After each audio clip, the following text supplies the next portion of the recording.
早晨，大家好，歡迎嚟到貓咪看世界。聽之前記住撳訂閱鐘仔同埋俾個 like 支持我哋。如果有咩題目想聽就留言俾我哋啦，多謝大家支持。大家好啊，我係你嘅節目主持人貓奴。咁今日呢個短片呢，咁主要都係會想講翻最新一個 BNO Visa 嘅消息。咁本身呢係唔想拍片嘅，但係睇完個網絡個風向，我係覺得絕對需要拍一條片以正翻個視聽先。咁喺講呢個內容之前呢，就希望大家可以訂閱我嘅頻道。咁如果聽完都覺得 OK 嘅話呢，就俾個 like 我哋呢個條短片啦。咁首先呢，就最近呢，就有個消息就講咗出嚟啦。咁其實就唔係一啲咩新聞啊，又或者唔係啲乜嘢政府嘅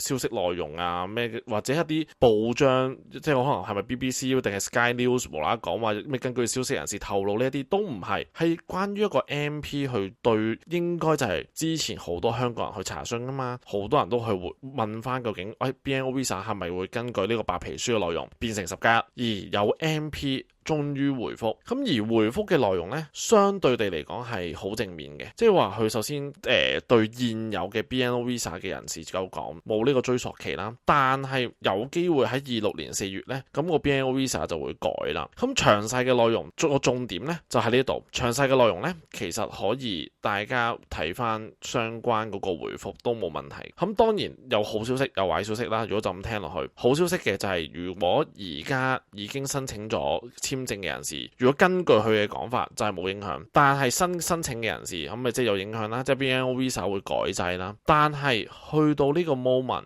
點解會拍片呢？其實聽完呢個消息嘅時候呢，我係覺得完全係當冇咗回事嘅，因為其實個戰鬥我會形容5+1呢個戰鬥係會繼續持續落去嘅，但係經過1-2日嘅消息嘅消化啦，或者唔同嘅 YouTuber 或者 KOL 都好，都有根據呢樣嘢而拍咗一啲片又好，或者個標題，咁我相信大家都有可能有睇過下噶啦。主要都係講話，即係有可能有一個 YouTuber 咁，有可能都比較多人睇嘅咧，佢直情講話現有 BNO Visa 持有人唔會受10+1影響，喺個標題入邊寫明，其實絕對唔係嘅。點解我會話絕對唔係呢？同埋呢個係混淆視聽呢。首先第一樣嘢，而家白皮書嘅內容，如果根據政府嘅講法，不嬲都講話係下半年先更新。而我嘅第一條片，又或者我而家嘅立場都好，係講到明政府不停都係講話係下半年更新，所有嘢係以政府為依歸，應該就係由下半年佢哋公佈嘅資料先係最準確。而家 MP 講，當然你話喂MP 講喎，仲要公黨喎，唔通唔信？你可以當參考，但係咪一個定案呢？同埋如果咁樣嘅情況下，大家就會有可能係鬆懈咗。因為點解我頭先一開頭會講呢一個5+係一個戰鬥呢？因為而家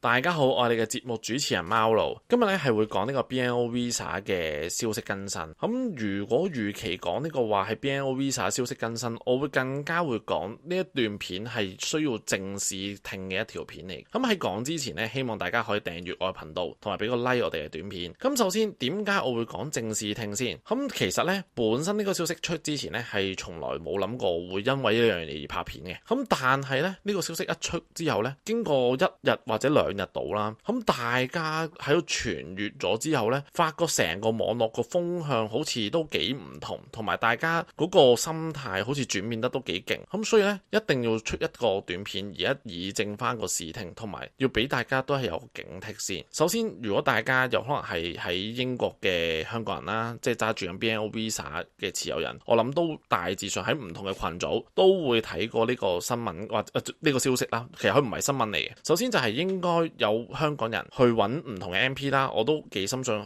大部分嘅 MP 應該都收過我哋嘅信，就係查詢究竟 BNO Visa 5+1係咪會變10+1， BNO Visa 係咪擺落白皮書，一系列嘅查詢。咁根據我第一條片都講啦，大家第一步要做嘅嘢好簡單，就係要做呢啲嘢先嘛，係咪？好啦，終於等到有 MP 嘅回覆啦，喺網上邊，當然唔關我事啊，完全係見到上網有人去 forward 翻嗰個回覆。咁大致上嘅內容就係講話話 BNO Visa 而家嘅持有人呢係唔會受影響嘅，咁仍然係維持5加1。咁將來如果嗱佢喺聲稱啊，喺26年嘅4月之後申請呢，就應該有影響啦咁樣啦。咁其實整個內容，如果大家真係有興趣睇晒嘅話，可以就上網去揾，或者你可以都同我講啦，咁我就可以 post 翻上去都冇問題嘅。當然我都要問翻本身呢個 post 嘅持有人可唔可以啦。咁但係我要首先講第一樣嘢嘅就係呢樣嘢，當然係可以話係一個好消息啦，因為起碼聽落去好正面先，個感覺好正面啊嘛。但係我會講嘅嘢就係，究竟對我嚟 BNO Visa 有冇影響先？因為我哋而家講緊最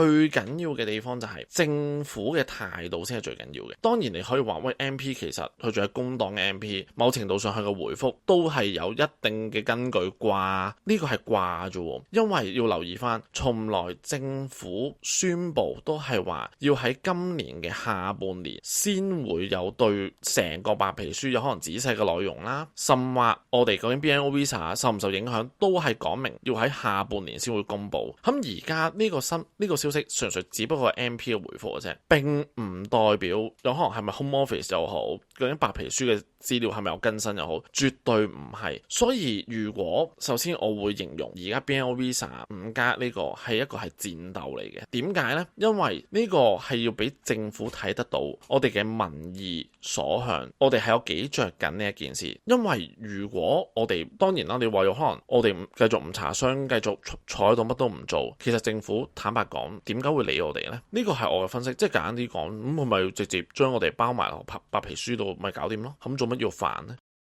嗱，咁點解我會話呢一個短片係正視聽呢？同埋點解我會話一開頭係完全冇因為呢樣嘢而想拍片呢？因為呢一樣嘢應該大家都想聽，咁其實拍片一定會有人聽㗎嘛。咁我就係發覺，哇！一開頭點解會有咁多，無論 YouTuber 又好 KOL 都好，會有可能喺上網啦、打字又好、拍片又好，佢哋嘅講法，甚至乎有人嘅短片係寫明現有 BNO Visa 持有人係唔會受到呢個10+1影響。點解可以咁樣打呢？即係如果喺個片，即係個標題上邊，絕對冇呢樣嘢發生。究竟我哋會唔會受10+1影響？而家係一個謎。我冇話佢，即係我冇話 MP 嘅回覆一定係廢，都冇話佢一定係。但係我哋唔可以當咗佢係先，而從而我哋就鬆懈咗。因為我會形容 BNO Visa 5+1呢一件事，其實係屬於在而家係居住緊喺英國嘅香港人而持有 BNO Visa 嘅人士嘅一場戰鬥。當然你可能話喂，有冇咁誇張啊？嗱，我會分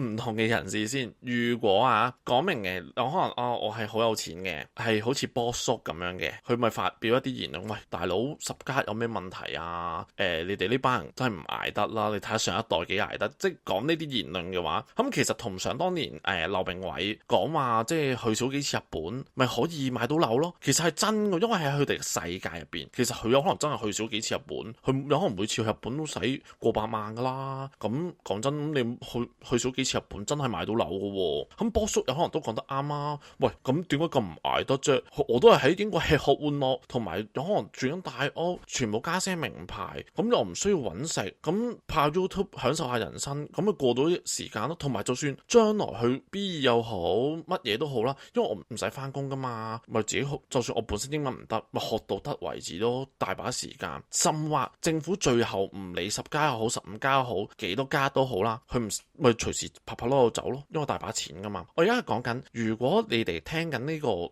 短片係只不過係一個普通基本嘅，有可能一家4口都係需要翻工，正常係要揾食嘅話，咁其實係絕對有影響。因為我要強調一樣嘢就係，首先第一樣嘢，如果佢由5+變10+嘅話，係一定需要續我哋嘅 IHS 嘅，同埋究竟將來你小朋友究竟可唔可以，即係我當將來讀書大學學費嗰度係絕對有影響嘅。咁當然你話如果我係完全afford得到，完全係唔需要理生活嘅嘢，咁可以，當然啦，咁你中意住幾耐又得，你中意隨時就得嘅話，咁係完全對你冇影響。但係如果大家只不過係基本嘅，哇甚我當係中產嘅人士，係絕對有影響。因為講緊呢啲錢絕對唔係一個小嘅銀碼，同埋我相信點解我要同大家講唔好鬆懈，係因為你要留意翻點解 MP 要回覆我哋。咁當然你話呢個係職責嚟嘅，咁你 send email 俾佢，其實佢大致上都會回覆嘅。第二樣嘢我係會講嘅就係，因為唔好雖然我哋人數少，但係我哋要諗下呢個嗱，我哋香港人係人數少，呢個係我哋嘅缺點，呢個係永遠都冇得改變，喺呢個社會嘅嗰個結構入邊嚟講。但係我哋係有選票，呢個係我第一條片入邊應該重新強調，所以我哋唔好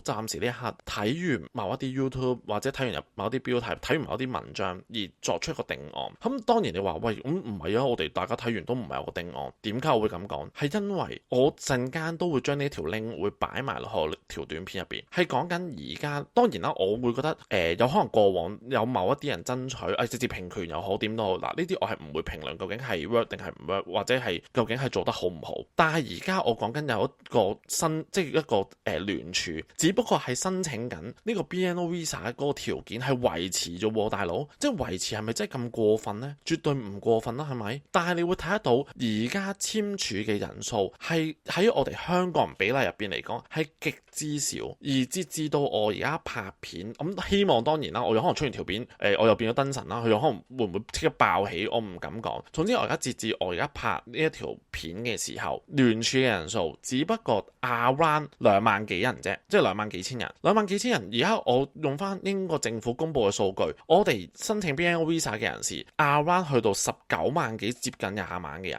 而入境嘅人士都起碼有10幾萬人。而我當小朋友唔好計，我哋攞一個真實嘅數據，如果我將呢個斬半都好，有冇10萬人？應該都有啩。10萬人點解我哋簽名可以簽到唔達標呢？到而家都當然啦，我都係嗰句，如果我唔明嘅，大家有可能大家背景唔同，我可以隨時走都得，我政府中意收我幾多錢都得，學費我係完全 afford 得到都得，我係覺得對我完全冇影響嘅。我唔明點解大家唔捱得，咁呢啲言論咁我明，咁你可以唔簽咯。咁但係如果我都係嗰句，如果大家都係基本嘅普通打工仔，喺英國都係打緊工嘅，或甚至可能係一個即係我當兩公婆，一個翻工，一個湊小朋友，呢個係好常見嘅。咁我深信嚟緊呢一樣嘢5加定10加係絕對對你哋嘅家庭係非常之大影響。千祈喺呢一刻唔好因為睇咗某一啲文章，睇咗某一啲 YouTube 嘅標題就立即鬆懈。所以你要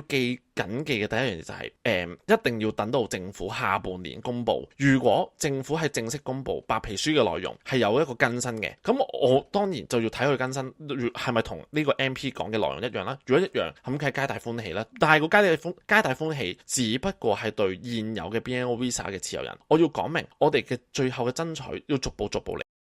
同埋我哋嘅部署係從來都冇變過，應該並唔係因為 MP 嘅回覆，當然佢嘅回覆證明佢應該係有做嘢，同埋呢個係一個好消息叫做。但係喺事實上係從來冇改變過，繼續係下半年。所以而家大家嘅部署係應該繼續同過往係一模一樣，繼續都係 send 上去俾 MP 做到嘅目的。第一樣嘢就係要俾佢知道，我哋其實係對呢一件事係四路。民主嘅社會往往你需要得到嘅嘢係需要你去參與，同埋你一定要出去四路。並唔係我哋有可能，就算我哋係持份者，我哋有投票權都好，其實乖乖地坐喺度，就等於其實默許咗佢可以繼續咁樣做落去，默許咗佢攞走咗我哋本身應有嘅權利，去捍衛自己嘅權利。呢個係最基本。第一樣嘢一定要繼續 send 上俾 MP 係絕對係有一個份量，可以知道首先民意嘅反應係去到有幾多，而佢再向上去反映翻呢個民意，呢個係第一樣好重要嘅嘢。咁樣係會令到政府係會立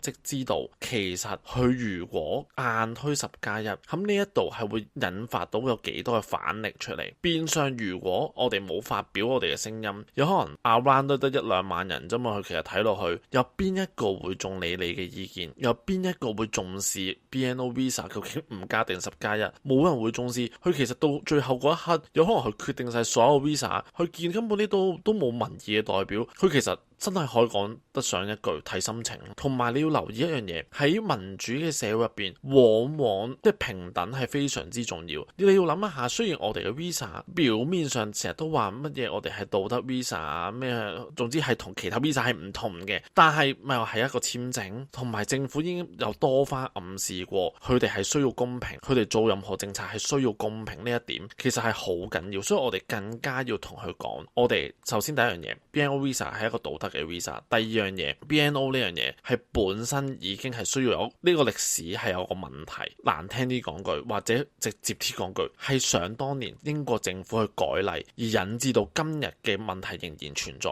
同埋最緊要嘅一樣嘢就係唔好鬆懈，因為如果我哋今日繼續唔發聲的話，我諗將來定咗案嘅時候，其實佢都預咗到時肯一定會多啲人嘈啊嘛，佢哋已經有就係預算去點樣處理嘅，所以唔好俾呢一件事發生。第二樣嘢，除咗寫信啊、email、MP 之外，做最簡單嘅嘢就係去聯署。首先你要集合到一個人嘅力量出嚟先，你唔好俾英國政府當我哋根本係完全一個係呢個社群就係唔團結，呢個社群嘅人數就係得咁多。雖然我哋係你去當年佢有晒所有數據啦，我哋有幾多人入咗嚟，有幾多人申請 visa， 有幾多人生小朋友，佢全部有晒數據，我哋係一定係小眾嚟。但係你唔好俾佢睇得到我哋係小眾更加變嘅小眾，因為如果連個聯署佢都睇到，其實佔個比例有可能係總數嘅 around 1/10、9/1都冇嘅時候，咁講真，有邊一個會在乎我哋呢？有邊一個會重視我哋？有邊一個仲會為我哋即係繼續為我哋嘅權益而爭取翻將來呢？所以去到最後，呢條片本身真係冇諗過出嘅，都唔係，當然啦，中間有好多內容係得罪人嘅，但係一定要正視聽，因為點解？就因為其實事實上嘅層面係冇任何改變過，政府冇出聲。相反，如果你有睇到第一條片，我已經講得好清楚嘅就係政府係從來除咗白皮書之外，第二樣嘢係不停透過新聞報導去暗示，其實 BNO Visa 係包埋去白皮書嘅內容。第三步就係內政大臣曾經係有回覆過呢一樣嘢係有追溯期嘅，所以唔好單單因為 MP 而家最新嘅回覆就將過往嘅忘記晒。我唔係話佢嘅回覆係冇用，唔係話佢嘅回覆係完全冇意義，但係成件事喺終極嘅層面係冇改變過，所有嘢都要等下半年就會揭盅，所以呢段時間唔好鬆懈，一定要繼續做好自己本分，去繼續發聲聯署，俾政府知道我哋係團結嘅，我哋係有人喺度嘅，我哋係在乎呢一件事。而今日個短片大致上係咁，我都會將嗰條 link 會擺喺下邊。當然啦，我唔係話我自己呢一樣嘢係呢個係我個人嘅意見嘅啫。如果你哋可能聽完嗰個短片，我都有唔同嘅意見，歡迎真係 comment 俾我哋集思廣益下，睇下可以點樣處理。同埋如果有任何更新嘅話，我哋都會立即會出片，希望你哋訂閱我哋個頻道。我哋下次見，拜拜。